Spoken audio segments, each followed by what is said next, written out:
अच्छा, आपने भी जिक्र किया था उत्तर प्रदेश में कांग्रेस और मुस्लिम लीग के बीच में जो सरकार बनी थी 1937 जी। में। ऐसा माना जाता है कि देश में सांप्रदायिकता की या जो कट्टर सोच है उसकी शुरुआत उसी चुनाव से हुई। मेरा मानना नहीं। डॉक्टर लोहिया ने भारत विभाजन के अपराधी नाम की किताब लिखी है, उसमें उनने यही मुख्यवत बनाया। तो मेरी कुछ ज़्यादा जानकारी सीधी नहीं है, पर लोहिया जी के मार्फत जो पढ़ा है और उसके बाद जो मैंने अनुभव किया है, ये सही बात है कि इससे सांप्रदायिकता बढ़ी और जिन्ना जो राष्ट्रवादी था वो एक तरह से राष्ट्र के खिलाफ हो गया, विभाजन के पक्ष में हो गया। लोहिया जी का, राम मनोहर लोहिया जी का आपके जीवन पर बड़ा प्रभाव रहा। जी। आप समाजवादी आंदोलन से जुड़े तो उसके पीछे वो थे, उनसे मुलाकातें आपकी होती रही होंगी। जी। किस तरह का व्यक्तित्व था, आपको किस तरह से प्रभावित किया? देखिए, सबसे पहले हम लोहिया जी से दिल्ली में मिले थे, और दिल्ली में मिले क्या थे, हम लोग एक अखबार निकालते थे प्रगति नाम का। भरतपुर में हम कांग्रेस से अलग हो चुके थे, एक प्रगति नाम का अखबार निकलता था। तो हम लोग चाहते थे कि उस पर किसी का संदेश मिले। हमने उससे पहले लोहिया जी का नाम सुन रखा था, जयप्रकाश का नाम सुन रखा था सन 42 के आंदोलन में। एक तो बम्बई में सुना था, उसके बाद उनकी निरंतर चर्चा होती थी। तो हम असल में गए थे संदेश लेने के लिए आचार्य नरेंद्र के पास, लेकिन पता लगा नरेंद्र जी नहीं है। फिर हमें पता लगा जयप्रकाश जी के पास गए, जब तक हम लोहिया जी को ज़्यादा नहीं जानते थे। जयप्रकाश जी का नाम था, जयप्रकाश जी भी नहीं थे। तो हमें किसी ने कहा कि डॉक्टर लोहिया 12 खम्मा में पदम सिंह के यहाँ ठहरे हुए हैं। हम 3-4 लड़के थे, गए, डॉक्टर लोहिया वहाँ ठहरे हुए थे। हमने उनसे बात की। तो सबसे पहले तो लोहिया जी की आदत थी, जब कुछ मिलता था तो कहते थे कुछ खाओगे पियोगे। तो हम लोगों की जहाँ तक हालत थी, उस समय हम चाय भी नहीं पीते थे। तो लोहिया जी ने चाय मंगाई और एक आध बिस्कुट दिया, खाओ पियो। फिर हमने उनसे संदेश के लिए कहा तो उन्हें एक लाइन का संदेश दिया। उस दिन से हमारी पहली मुलाकात हुई। उस मुलाकात के बाद वो भरतपुर में आए कई बार, जयप्रकाश भी आए कई बार। जब वो पार्लियामेंट के मेंबर थे तब हम उनके पास जाते थे। सन 58 में उन्हें अध्यक्ष बनाने के लिए मुझे प्रेरित किया, यहाँ का अध्यक्ष बनाया। फिर उनकी एक विशेष बात ये थी कि हर बात पर वो इतनी तेज निगाह रखते थे। एक बार मैं और वो बांसवाड़ा जा रहे थे, उस समय दल का अध्यक्ष था डॉक्टर लोहिया की, बांसवाड़ा में प्रोग्राम था। प्रोग्राम में जब हम चलने लगे तो रास्ते में मुझे पता नहीं कि सर हम कुशलगढ़ से आ रहे थे या कुशलगढ़ जा रहे थे, तो रास्ते में एक बारात जा रही थी जिसमें औरतें भी थी। उस समय लोहिया जी नर नारी समानता की बात कर रहे थे। तो लोहिया जी ने कहा ये क्या है, मैंने कहा ये बारात जा रही है। कि महिलाएं जा रही हैं? तो महिलाएं जा रही हैं। तो डॉक्टर लोहिया ने कहा कब से जा रही हैं? तो मैंने कहा डॉक्टर साहब मुझे पता नहीं कब से जा रही हैं। तो उन्होंने मुझे डांटा कि तुम दल के अध्यक्ष हो और तुम्हें ना संस्कृति का ज्ञान है ना उसका ज्ञान है।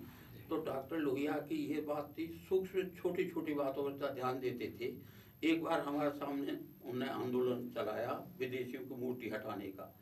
उस आंदोलन में हमने राजस्थान में हिस्सा लिया, लेकिन एक घटना ऐसी हुई कि उन्होंने कहा अन्याय के खिलाफ लड़ो। हमने कहा डॉक्टर साहब और अन्याय क्या है? तो उन्होंने कहा तुम्हें नजर नहीं आता अन्याय क्या है?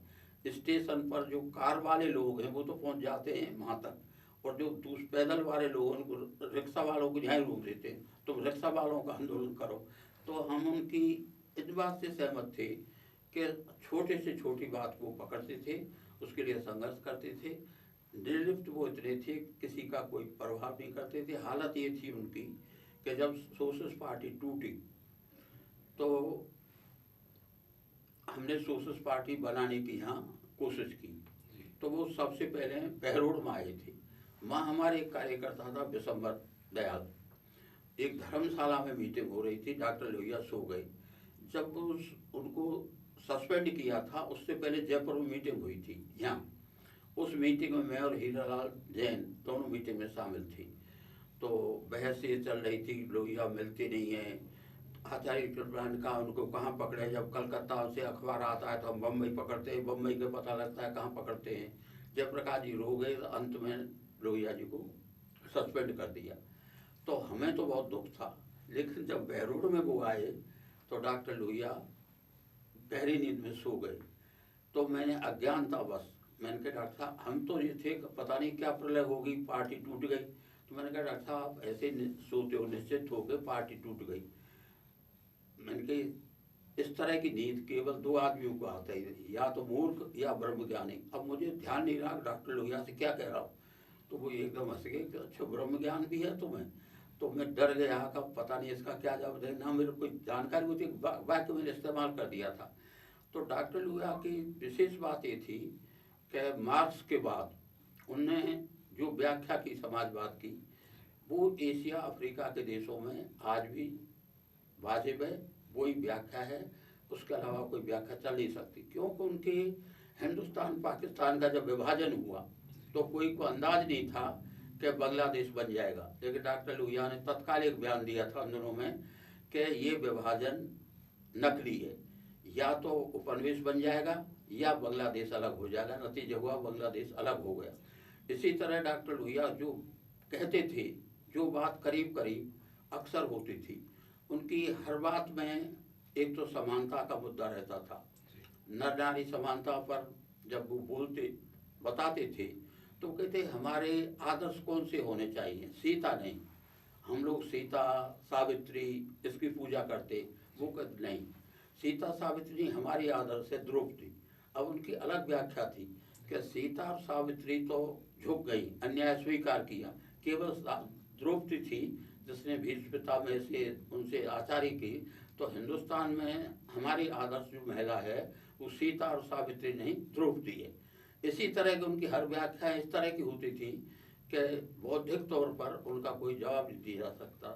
वैसे किसी भी बात पर वो एक थे लोकसभा के मेंबर, उनकी शादी तो हुई नहीं थी, अकेले रहते थे, लेकिन इतने बड़े नेता होते हुए जब हम खुद जाते थे तो खुद ही तो चाय बनाते थे, खुद भी वो करते थे। एक घटना और हुई, वो भरतपुर के दौरा में आए तो कामा में सबसे पहले वो रुके। उस समय हमारे पार्टी का सेक्रेटरी थे सत्यपाल शर्मा, वहाँ के, वहाँ से चले डीग में आए तो वहाँ भी एक बनिया पार्टी का सेक्रेटरी था। फिर आए कुम्हेर तो वहाँ एक ब्राह्मण सेक्रेटरी था। फिर आए जयपुर, वहाँ सुरेश कुमार सेक्रेटरी था। तो मीटिंग करते करते वो जब जयपुर जा रहे थे तो मुझे हंतरा गांव में उन्होंने कहा कि सोशलिस्ट पार्टी एक ब्राह्मण सभा है।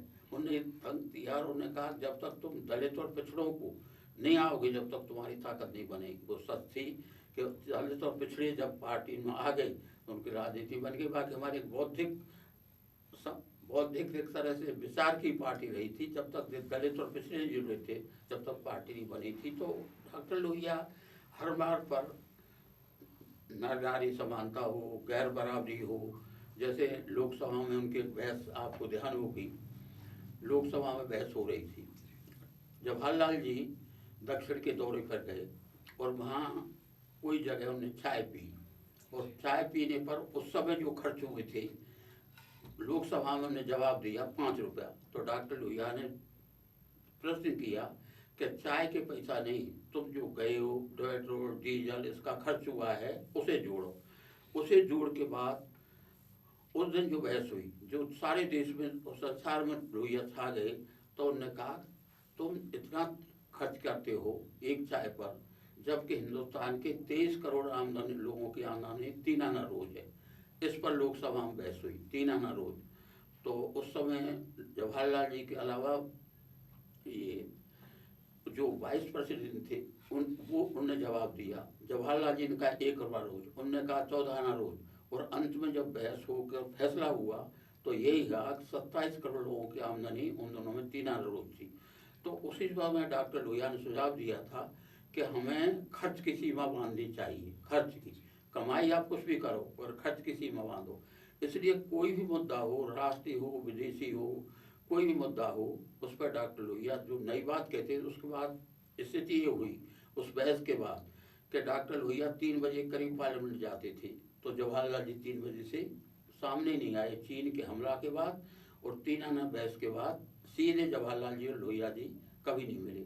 जबकि लोहिया जी कांग्रेस छोड़ने से पहले उनके यहाँ रहते थे, जवाहरलाल जी के यहाँ रहते थे, और उनने जब कांग्रेस छोड़ी थे, जब कहा भी ये था कि सोच के छोड़ो, तुम लोग हिल मत जाना, मैं तो रहता हूँ वहाँ, लेकिन अगर इसके बाद मेरा तुमसे कोई संपर्क नहीं। लेकिन उसके बाद पार्लियामेंट में जब दोनों मिले तो बस ये हो गया, पहले मिलते थे लेकिन उसके बाद जवाहरलाल जी कभी लोहिया के सामने नहीं आए। तो लोहिया जी को हम इसीलिए प्रभावित थे कि वो बौद्धिक रूप में बहुत तीव्र थे और देश विदेश की सारी समस्याओं का उनको बृहद ज्ञान था।